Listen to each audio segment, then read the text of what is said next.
I was very happy with that score of 7,600. I think 7,603 था federation cup में और 7,618 था एशियन चैंपियनशिप्स में. So I think off the bat अगर मैं बहुत ज़्यादा critical अपनी परफॉर्मेंस के बारे में ना हूँ और अगर ऑनेस्ट ओपिनियन आपको बताऊं तो मैं बहुत खुश हूँ क्योंकि 2 बैक टू बैक स्कोर्स मुझे 7,600 के ऊपर मिले और मेरा बेस्ट ही जब 7,666 है तो मैं अपने विद इन 50 पॉइंट्स एम और बेस्ट स्कोर एवर जिसकी मैं काफ़ी की थी गेम से और उसके आसपास रहना मेरे लिए आई थिंक काफ़ी अच्छा एक पॉजिटिव है.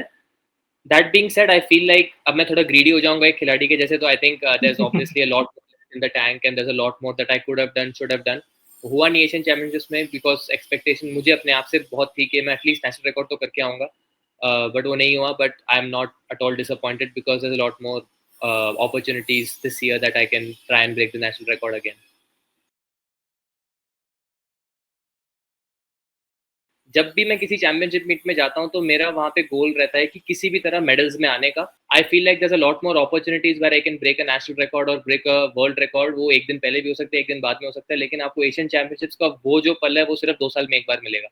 सो at that point everything else goes away and the only focus is to try and get in the medals. अब आप आर्ग्यू कर सकते हैं कि अपना बेस्ट करोगे तो तुम मेडल में तो आ ही जाओगे, वो भी आपकी बात बिल्कुल सही है. But the way I think about it is if I'm at a championship meet, be it Commonwealth Games, Asian Games, be it Federation Cup, the whole goal is to try and achieve what the major objective is. In Federation Cup, it was to try and get that qualification mark. In Asian Championships, it is to win a medal.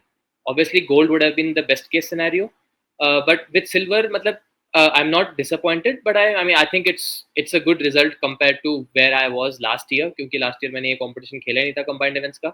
और मेरी situation थोड़ी मतलब ऐसे अनोखी सी है कि मैं 2 event करता हूँ, कंबाइंड इवेंट्स भी करता हूँ, हाई जंप भी करता हूँ अपने मर्जी से, कभी यहाँ करता हूँ कभी वहाँ करता हूँ. So it's a very different situation. तो I think end of the day हम बहुत ज़्यादा अगर इस डिटेल्स में ना जाएं और अगर जहाँ जहाँ मेडल आ रहा है उससे हम खुश रहें तो I think that's what matters. End of the day I am able to bring something for the country back. I think that's what gives me the most happiness and I am also able to follow my dream of doing multiple things at a high level. I think वो मुझे सबसे ज़्यादा खुश करता है rather than getting into the nitty gritties. And I am sure आपका अगला सवाल यही होगा कि कहाँ पे आपने अच्छा किया, कहाँ पे आपने अच्छा नहीं किया, और उसको हम तब एनालाइज करेंगे जब आप मुझसे वो सवाल पूछेंगे. मैंने 2 नाम वैसे दिए थे, ट्विटर में डाले थे और आई थिंक ये मेरे लिए थोड़ा ईज़ी हो जाता है क्योंकि मेल एंड फीमेल अगर आप उसको भी नैरो डाउन करके किसी एक में आप बोलोगे तो then it becomes very difficult for me also.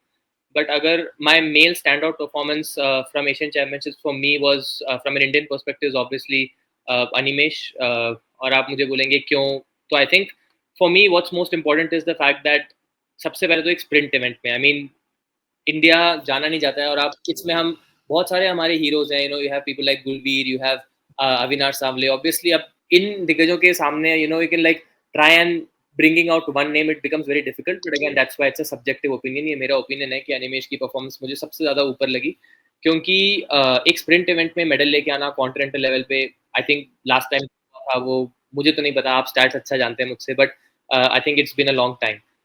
And I feel like as much as you want to say about other events, there is something different about sprint events. Sprint events जो हैं वो पूरे world में एक अलग fanfare के साथ follow किए जाते हैं. Yes, decathlon, pole vault, all these events are also part of track and field, but then जो क्रेज स्प्रिंट इवेंट्स का होता है वो क्रेज किसी और इवेंट्स का नहीं है. और उस इवेंट में अच्छा करना और इंडिया को मैप में डालना, आई थिंक वो अनिमेश ने किया इस कॉम्पिटिशन में. Not just Asian championships but before that उन्होंने जो यूएई ग्रैंड प्रिक्स में किया, उसके अलावा फेडरेशन कप में जो वो रेस भागे, सबसे ज्यादा शॉकिंग तो मेरे लिए ये था कि मैंने उन्हें ट्रिवेंड्रम ग्रांड प्री में भी देखा और वहां पे भी उन्होंने अच्छी रेस भागी with no competition.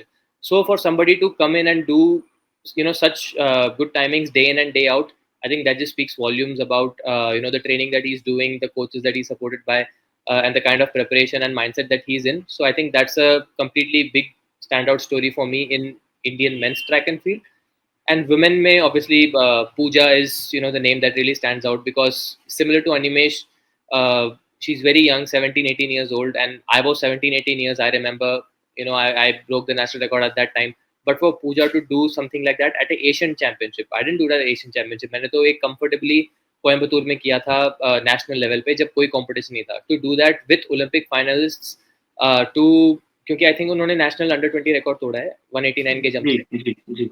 To do something like that at such a big level, again women's high jump में लास्ट नेम जो मेरे मन में याद आता है वो साना कुमारी मैम का उनका याद आता है, और उनके पहले बॉबी अलोयसिस, लाइक इनसे पहले और इनके बाद कोई वुमेन्स हाई जंप बहुत ज़्यादा इंडिया में फेमस नहीं है। But for her to be a path breaker coming from the place that she is, उनके जो कोच हैं बलवान सिंह, वो भी मतलब काफ़ी पैशनेट है हाई जंप के बारे में। So like for Pooja to do that, I think it was just cherry on top of the cake. So these are like the two major breakthrough performances for me. उसके अलावा obviously बहुत सारे नाम है, जिसका मेडल आया, जिसका नहीं भी आया उसमें भी बहुत सारे अच्छे परफॉर्मेंसेज हैं।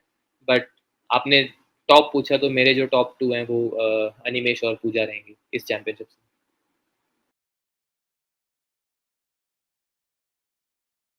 नहीं, मैंने ऐसे बिल्कुल भी नहीं सोचा था कि मुझे ये टाइटल मिलेगा या नहीं मिलेगा, कि मैं एशियन चैंपियनशिप में मेडल लूंगा, और वो भी कंबाइंड इवेंट्स में। तो मैंने कभी भी नहीं सोचा होगा अपने लाइफ में कि मेरे हाई जंप से ज़्यादा मेडल्स डेकाथलॉन इवेंट में होंगे।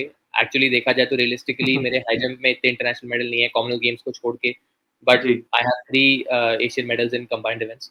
सो ये मैंने कभी नहीं सोचा था कि ऐसे भी हो सकता है, but I think that's what sports is all about. You just keep surprising yourself and try to break that barrier जो आप अपने मन में सेट करते हो। चलो दूसरे की एक्सपेक्टेशन तो एक चीज़ होती है, लेकिन खुद के एक्सपेक्टेशन पे भी खड़ा उतरना और उसको ब्रेक करना और कंटिन्यूसली जाते रहना, I think that's something that sports teachers, और that's what I am chasing. I am trying to chase excellence, और जैसे वो थ्री इडियट्स में भी बोलते हैं रैंचो कि भाई आपको एक्सेलेंस को चेस करना है, तो मेरी कोशिश वही है, क्योंकि कंबाइंड इवेंट्स की ब्यूटी ये है कि you can never get perfect in all 10 things. If you talk to a Neeraj Chopra, he is going to say कि अरे मैं ये मिस कर सकता था, वो मिस कर सकता था, and he is already at the pinnacle of his sporting career, he is achieved everything there is to win. So अब वो कह सकते हैं कि उनके पास वो ये इंप्रूव कर सकते हैं, वो इंप्रूव कर सकते हैं, और उनके पास एक ही इवेंट है, तो मेरे पास तो 10 इवेंट है, तो सोचिए आप कितना जगह है जहाँ पे मैं इंप्रूव कर सकता हूँ। So I think that's what I am more excited about, the possibility of improvement and the possibility of trying to chase some of those goals that I have set for myself. So I think the road is very long ahead.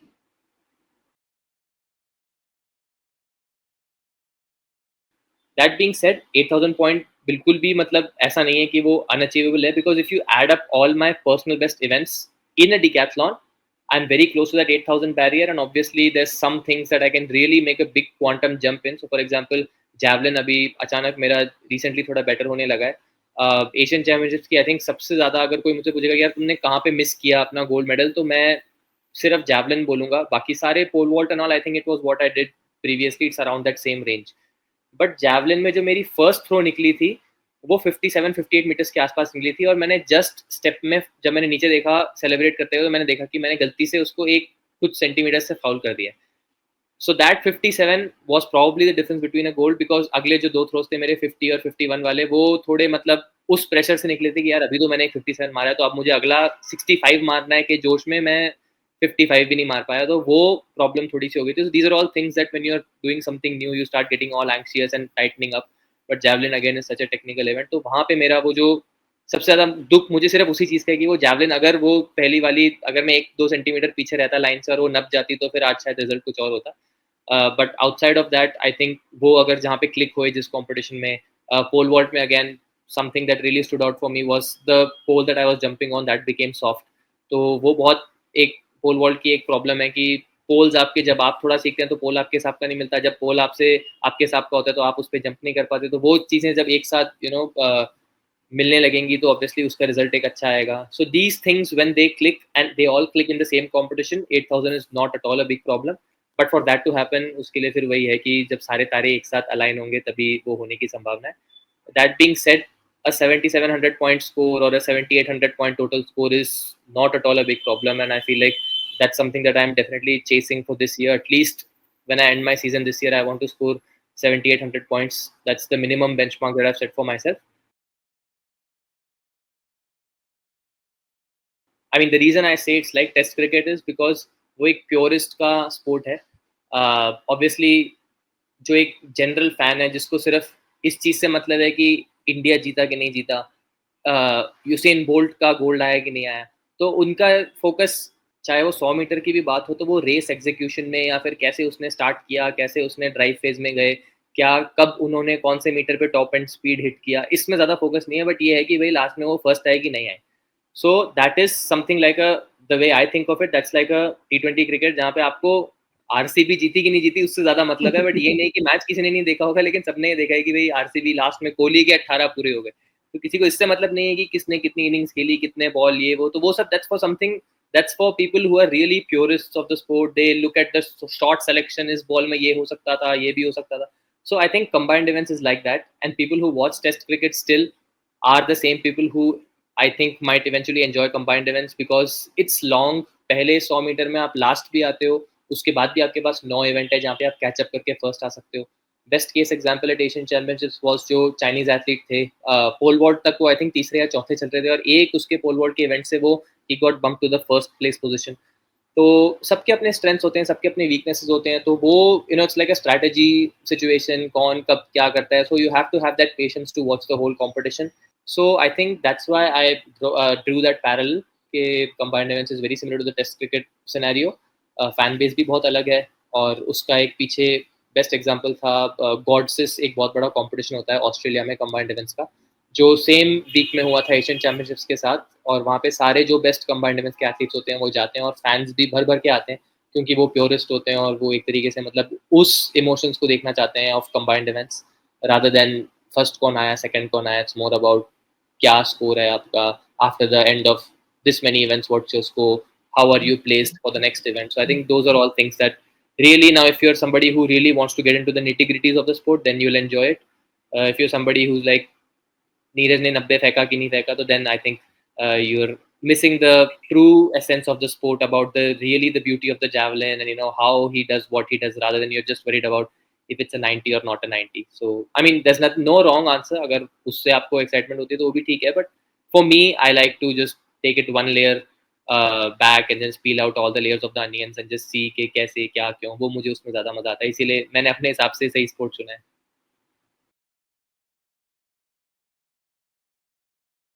But आपने पूछा कि best events क्या थे, आई was really happy with the shot put, क्योंकि तब तक बिल्कुल ही बहुत खराब जा रहा था मेरा कंबाइंड इवेंट. 100 भी मतलब अच्छा नहीं गया, लॉन्ग जंप में भी मतलब बिल्कुल ही जो सोचा था उसके उल्टा हुआ. शॉट पुट में भी जो पहले 2 थ्रोस थे वो 1280 1290, मतलब उस समय मैंने सोच लिया था कि चलो अब तो लग रहा है कि छोड़ के कुछ इंजरी का बहाना दे के जाना पड़ेगा. But then I was able to summon everything inside me, और वो लास्ट थ्रो जो मेरी लगी वो 1379, I think that's also my all time personal best in shot put. तो वो होते ही फिर उसके बाद मोमेंटम बढ़ा, एक कहीं ना कहीं से जोश आया अंदर से कि यार तुम कर सकते हो. फिर उसके बाद हाई जंप में 219 was something that I was very happy about.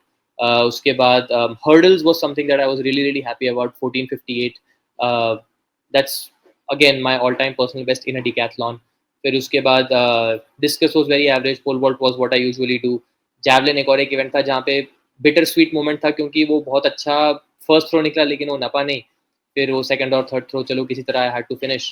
And 1500 में I think I was really happy about the fact that over the last 2 decathlons, चाहे आप फेडरेशन कप की बात करें चाहे एशियन चैंपियंस की बात करें, the one thing that I have learned about my self is, पहले मेरे अंदर वो जिगरा नहीं, जिगरा एक मतलब मैं वर्ड ऐसे यूज करने वाला हूँ, वो जिगरा नहीं था मेरे अंदर कि आगे से रेस को लेके भागने का.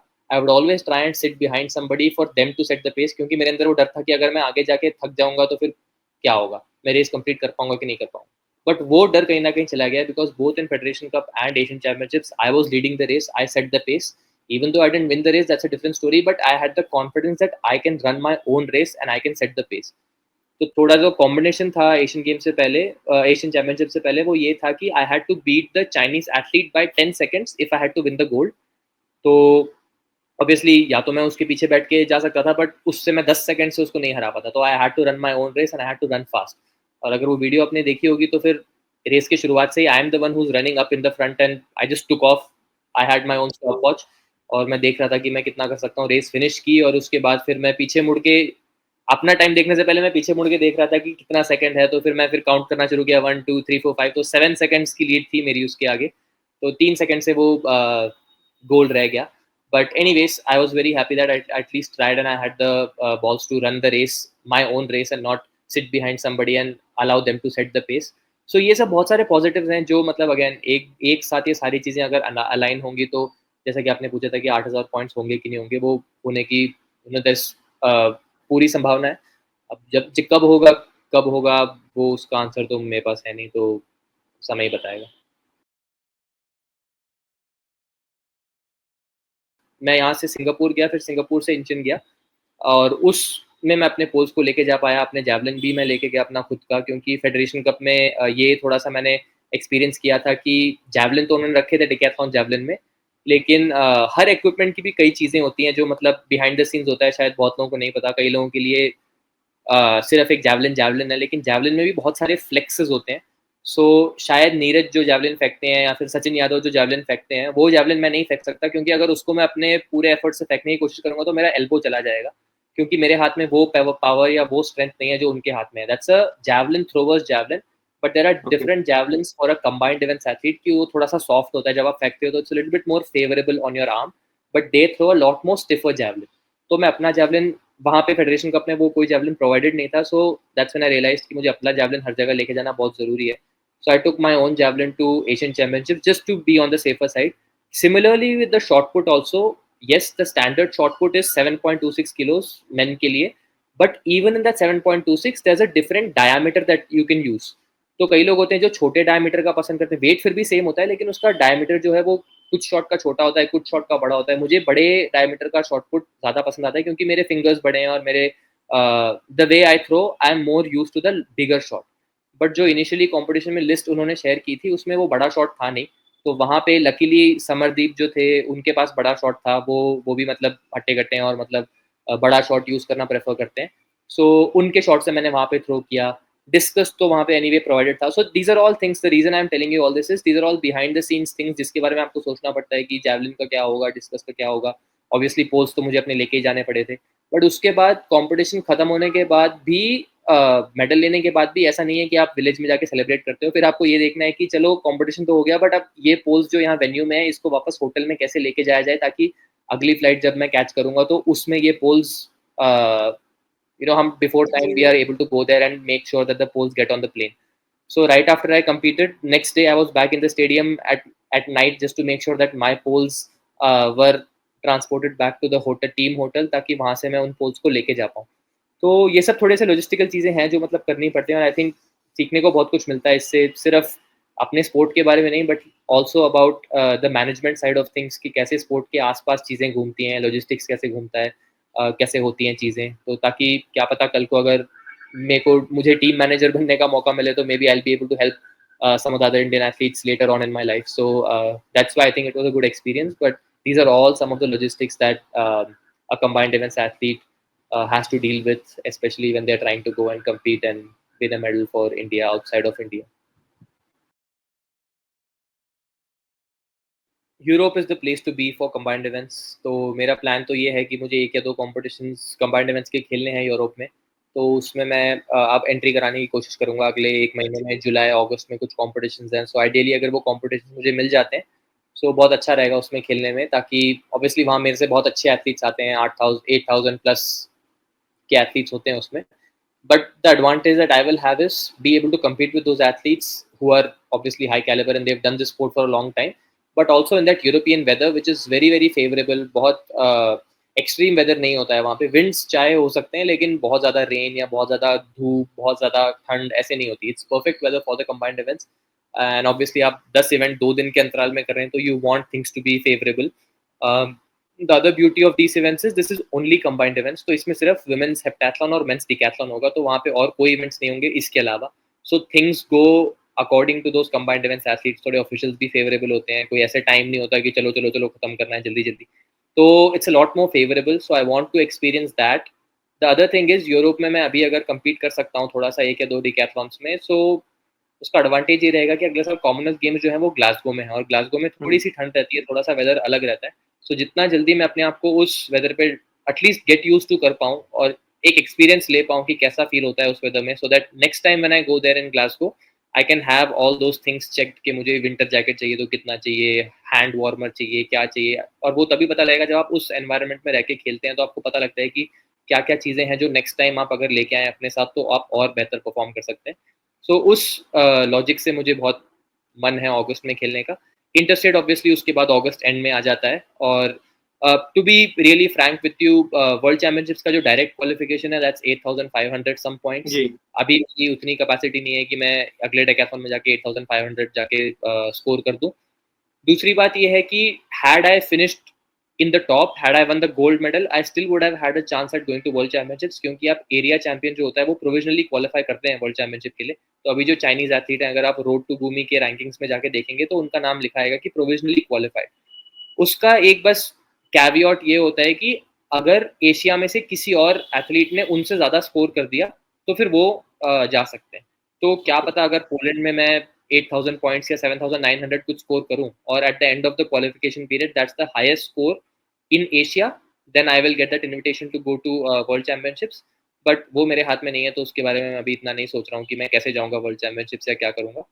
I would rather think about the things that are in my hand, which is one, try and get good exposure at the competition in Europe, compete in interstate, and also prepare for next year Commonwealth Games, which is a lot more important from my perspective. Commonwealth Games, Asian Games. मेरा तो goal है Asian games और Commonwealth games में decathlon करना, but obviously high jump एक ऐसा event है जो मैं side by side championship meets में नहीं, but I will do high jump competitions just to compete at a high level with high jumpers, ताकि मैं उसको जब मैं अपने कंबाइंड इवेंट्स में लेके आऊँ तो मेरे को वो कॉन्फिडेंस रहेगा मेरे पास कि चलो मैं 2-20 कभी भी कर सकता हूँ कंबाइंड इवेंट्स में, जो मुझे बहुत सारे पॉइंट्स देंगे। तो लेकिन मेरा कोई गोल ऐसा नहीं रहेगा कि मुझे एशियन गेम्स या कॉमनवेल्थ गेम्स में हाई जंप इवेंट में जाना है, तो उसके लिए मुझे क्या करना पड़ेगा क्वालिफाई करने के लिए या रैंकिंग ये वो। बट अगर बीच-बीच में मुझे अच्छे अपॉर्चुनिटीज़ मिलते हैं हाई जंप में कम्पीट करने के और वो मेरे डेकाथलॉन के गोल से क्लैश नहीं करता है, तो मुझे नहीं लगता कि ऐसा कोई रीज़न है कि मैं उसमें ना कम्पीट करूँ। ऑब्वियसली मुझे मज़ा आता है वो इवेंट करने में, और क्योंकि मैं इतनी यूनिक पोज़ीशन में हूँ जहाँ पे मैं अलग-अलग इवेंट्स कर सकता हूँ और मेरे पास वो पावर है चूज़ करने की कि मैं कब कौन-सा इवेंट करना चाहता हूँ। So I think that's a blessing in disguise. तो मैं उसको और ज़्यादा एक्सप्लोर करना चाहूँगा कि मैं कब कहाँ कौन-सा इवेंट करूँ, वो मैं अपने पास वो डिसीज़न रखूँ और मैं चूज़ करूँ, रादर देन मेरी एबिलिटी डिक्टेट करे कि यहाँ पे तो तुम यही करने के बस की तुम्हारी है। So I am really happy actually to be in that position which is very unique to only me. Usually you see sprinters have this luxury of choosing between I want to do 100 meters here, I want to do 200, but there's very few I think field event athletes जिनके पास वो luxury होती है कि यहाँ पे मैं high jump करूंगा, यहाँ पे मैं डेकाथलॉन करूंगा। तो वो luxury अगर मेरे पास है तो मैं अपने आप को blessed समझता हूँ।